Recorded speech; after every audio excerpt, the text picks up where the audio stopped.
The topic today, my friends, sales appointment no-shows.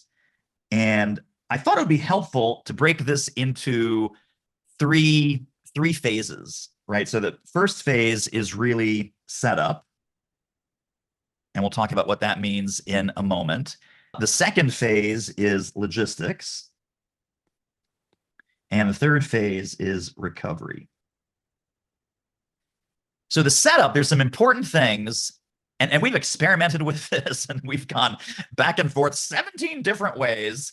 There's a couple of building blocks in setup, and I'd be curious to see how you do it and how you handle it.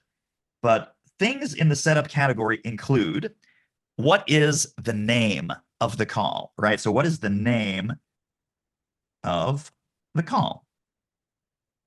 If you call it a strategy session, right? Everyone has, the internet marketers have totally destroyed that phrase, because now strategy session is equivalent to, oh, you're going to sell me something. You're going to cram something down my throat. So do you call it a discovery call? Do you call it a demo? You know, we were talking about Henry. So Henry does books, and he does a, what does he call it? A book chat?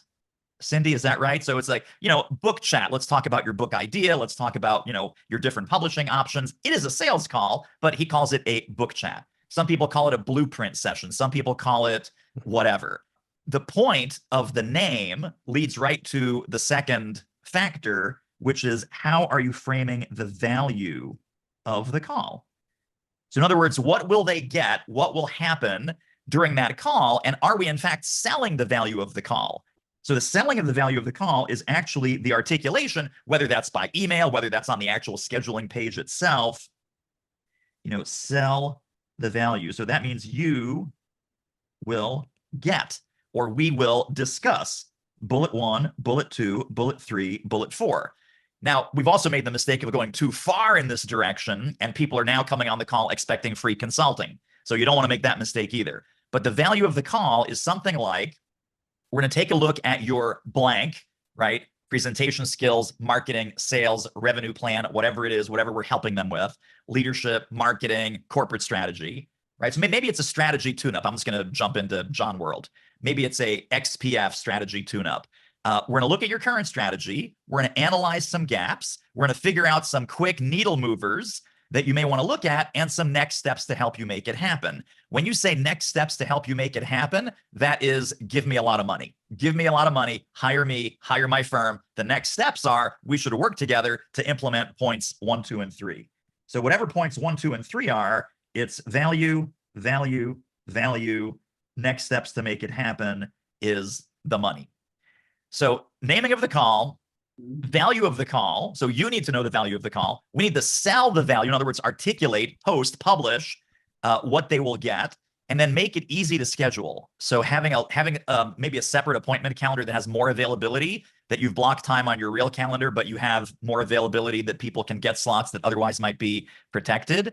So I have, and Charlie knows this because we do this together, I usually don't take calls on Wednesday or Friday, regular quote unquote calls, except for the elite people, because they're special and they can, they can do anything anytime. Wednesday and Friday, we have a separate calendar that very few people have the link to, like Charlie's one of them, because he'll initially talk to someone and put them on my calendar. I am open for sales calls on Wednesdays. I am open for sales calls on Friday. I'm basically open for sales calls 7 days a week. But there's a special calendar that is not my public-facing calendar link that opens up more availability for sales calls. So that is setup. So let's move on to logistics. And the logistics is, this is really, really, really important. Why don't they show up? They don't show up. Some people don't show up because they forgot, and it was legit. And think about the last time you went to your doctor or your dentist. I know it was annoying, but they remind the living daylights out of you. You're getting emails, you're getting texts, you're getting voicemail, you're getting everything. Don't forget, Dr. Schmidbauer, 2:30 p.m. on Friday. It's like, okay, don't treat me like a small child. But guess what? People are lazy, busy, befuddled. You sometimes need to treat them like a small child. So what is the cadence of your reminders? And the reminders could be text. The reminders could be calls, not real calls, but automated, right? Text, calls, email.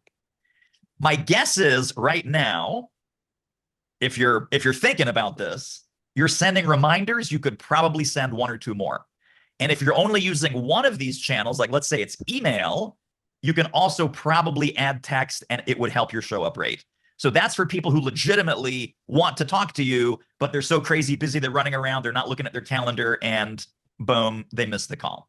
So that's logistics point number one, is reminders. The second thing is what Cindy talked about, which is pre-indoctrination materials.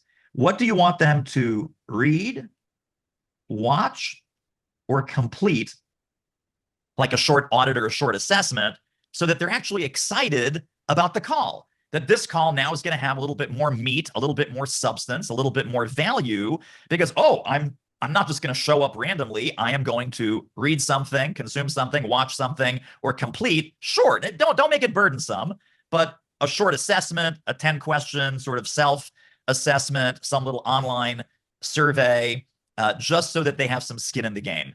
Remember, people love to talk about themselves and share information about themselves, their team, their company, their business, their goals. No one will be turned off by saying, man, all Stacy cares about is my business and my goals and what I want and what's in my way and what some of the problems are. No one's going to be upset, right, that she's asking. So right now, if you're not sending some pre-indoctrination materials, this level of pre-call engagement also leads to call commitment. So the more that they do before the call, the more likely they are to show up. So reminders, pre-indoctrination materials, and then this whole concept of engagement. You ask them to complete something, engagement leads to commitment, to actually showing up. Well, let's move on to recovery. And recovery is not necessarily, hey, the cow left the barn, too bad you missed this one. I'm talking about immediate, like when it's 3 minutes after the hour, there's a couple things you can do right then and there in real time. Every sales call, especially if you're doing paid ads, which I highly don't recommend, but we've spent probably millions of dollars now over the years on paid ads. I treat every appointment like money. So when I lose an appointment, I think I'm losing money. I know I'm losing money. When you lose an appointment, I know you're losing money. So after 3 minutes, I will send from the calendar, and you can do this in Outlook, you can do this in Google, whatever, the little envelope in Google, right? So you have the calendar item open, you have the little envelope icon, you mail the people that are involved in that event. Here's exactly what I say. I have this templatized with a macro that I can just hit one button and it types the whole thing out in about 2 seconds. Hey, Barbara, our call time is now. Please join me on Zoom link. If you got pulled into something urgent and need to reschedule, just let me know. Thanks, David. So that's a little macro that I can just literally hit one button and it goes boom. I send that, and then I get copied on that. So I see my copy, they get their copy. That has saved about 25% of the calls. Oh, I'm so sorry. I was just getting out of my car. I just, whatever. So you can literally recover 25% of your calls within the 2 or 3 minutes right after that call time. So that's strategy number one. The second thing I do, because we ask them for a mobile number, when they book, I will also sometimes text them the same exact message. So they're not in front of their email, but they might be looking at their phone. And, hey, Barbara, our call time is now. Just wanted to make sure you're okay. Can you hop on with me, or would you like to reschedule?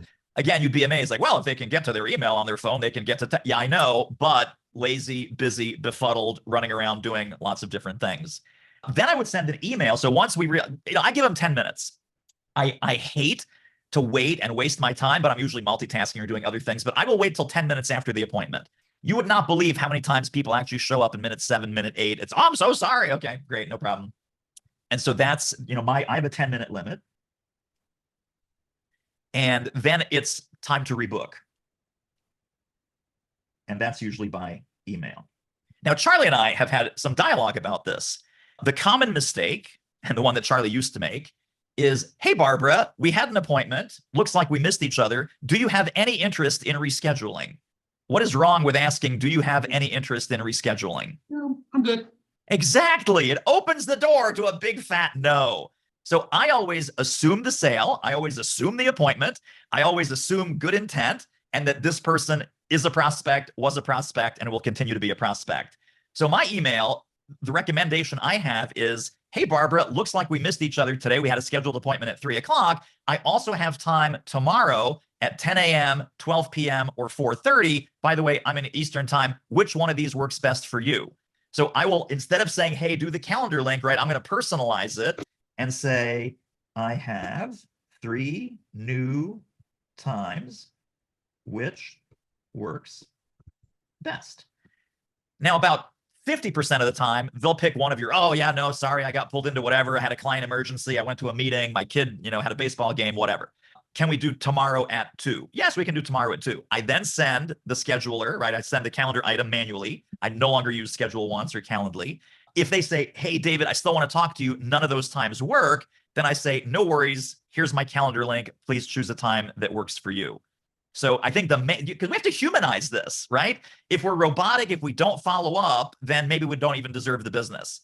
So I think if you look at this sort of sequence, within 3 minutes, you're going into the calendar, sending them a calendar generated reminder. If you don't get a response to that, I would text them. I still hang out for the 10 minutes. After 10 minutes, I figure, okay, it's not happening today. I send the rebook email, but the rebook email isn't, hey, use the automated system to reschedule. It's, sorry we missed each other, because it's a mode change, right? We're changing we're humanizing ourselves. I have 3 new time slots. Which one works best for you? And then if none of those work, then I go back to, cool, here's the link.